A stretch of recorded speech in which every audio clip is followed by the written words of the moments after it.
my name is Raida and welcome to Only Raida, where I discuss all things being in your 30s, like relationship standards, going back to school, and breaking community barriers. If this is your first time here, welcome. If you're returning and you haven't subscribed, what are you waiting for? Make sure you turn your post notification on so you know every single time I post. Make sure to like, comment, and subscribe. Before I get into today's video, I want you guys to follow me on Instagram at OnlyRaida, Snapchat at OnlyRaida, and of course, YouTube. While you're here, it's Only Raida. By the way, guys, I'm still getting a hang of this whole YouTube recording. I'm not even sure which lens to look at. Everything is still brand new, so excuse me if I am not staring at the right place, but for the most part, I do believe I'm getting the hang of it.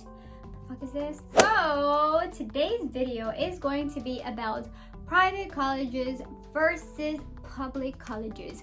What are private colleges? What are public colleges?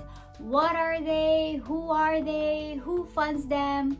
I'm about to give you guys all of that information. As you guys know, if you watched my previous videos or if you haven't watched my previous videos, I currently am attending a private college. The reason for that was because it was more so of a personal choice for me. I realized that a lot of people are not informed about private colleges versus public colleges. The majority of people that I know that I'm friends with are not too familiar with private colleges, and I thought, this would be a great video to create so that people could be a little bit more informed, and that way you guys are able to make more of a concise decision on what school you would want to attend. For those of you who don't know, I live in Canada, and Canada is divided into 10 provinces, I believe, and 3 territories, namely British Columbia, Alberta, Saskatchewan, Manitoba, Ontario, Quebec, New Brunswick, Nova Scotia, PEI, also known as Prince Edward Island, Newfoundland and Labrador, Northwest Territories, Yukon, and Nunavut.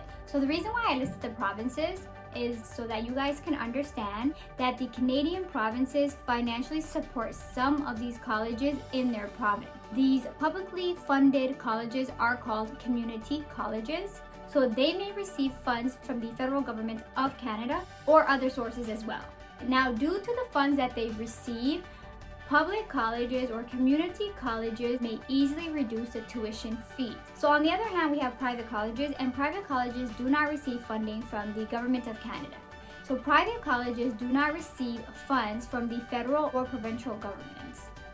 And so basically they rely strictly on tuition fees to run their business. In regards to private colleges, I want you guys to also know that most provinces do use rigorous procedures to accredit these colleges. Private colleges are smaller than community colleges and may also be a little bit more expensive for local students. Private colleges in the province of Ontario are known as PCC, which stands for Private Community Colleges. So now that I've basically explained to you guys what the difference between private colleges and public colleges are, I'm going to also share with you guys 4 reasons or 4 main differences between the 2 colleges, starting with point number 1. Point number 1 is tuition fees. So number 1 is tuition fees. So community colleges are usually cheaper options comparing to private colleges because, like I said, private colleges do not receive funds from the federal or provincial government. However, when it comes to international students, the fees actually might be about the same. The tuition fee is not that much of a difference between them. In some cases, some very rare cases, you may even find that the private colleges are actually cheaper for international students than community-based colleges. But to each their own, and you would have to do your research to find out what would apply to you. Number 2, another difference between the colleges is class size. The number of students in each class. So the number of students in private colleges is a lot less than community colleges. Of course, exceptions apply, and like I said, to each their own. Every college is not the same, and every province is not the same. In some provinces, maybe there's more students attending private schools compared to public colleges. The third difference between the colleges is the length of education. And by that I mean how long it takes for you to complete a program. Many private colleges actually do strive to offer the same or similar programs to community colleges in shorter periods of time without compromising the quality of the education. So this approach would save you time and could compensate for higher tuition fees to some extent. In a way, it does benefit you because the shorter education time means you spend less money on food, accommodation, and transportation. You also achieve your educational goal much faster, which is a bonus. The fourth reason, admission. So now when it comes to admission, this can sometimes be an area that could be beneficial to someone who may not have their, how do I say this?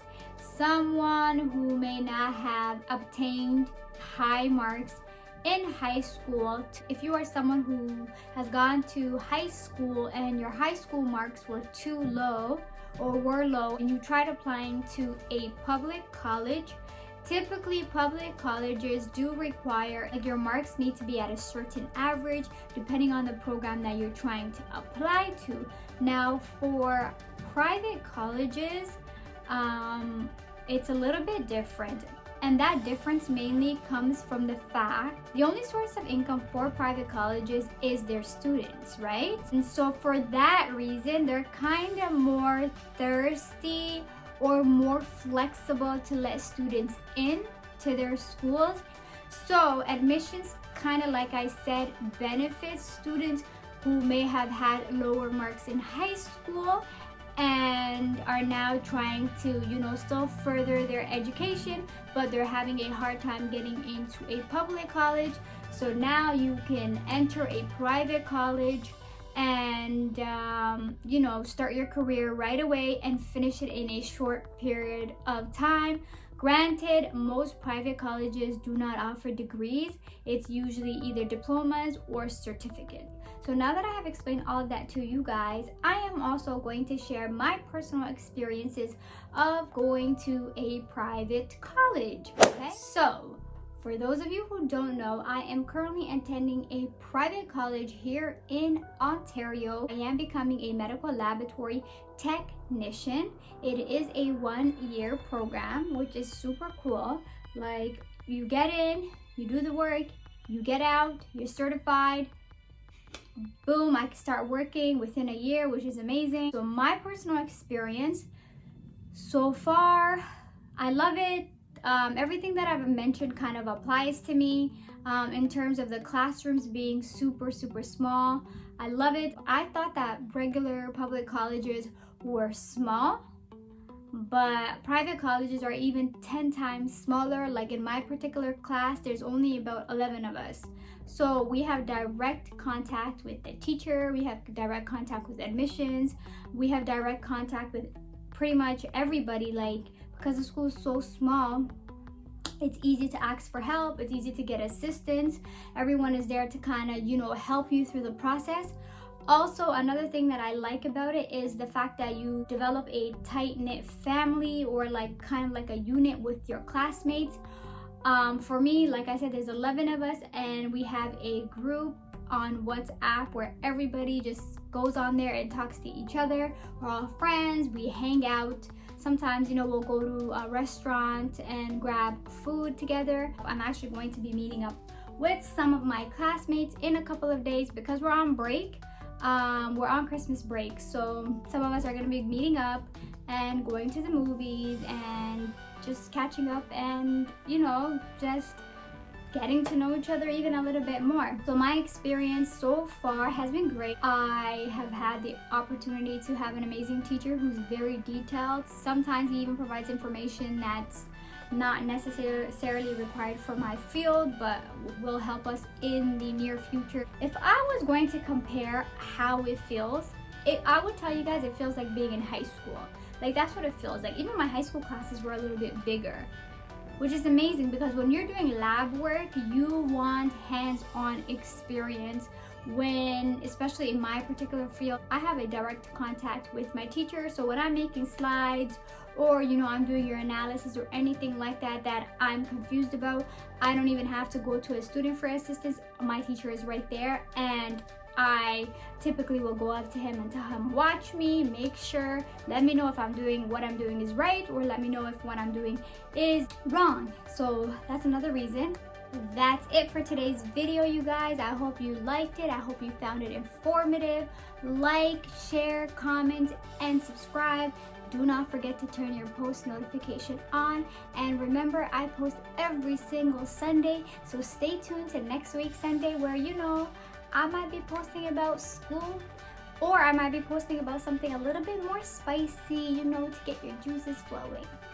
Just kidding. Anyways, guys, that's it. Bye.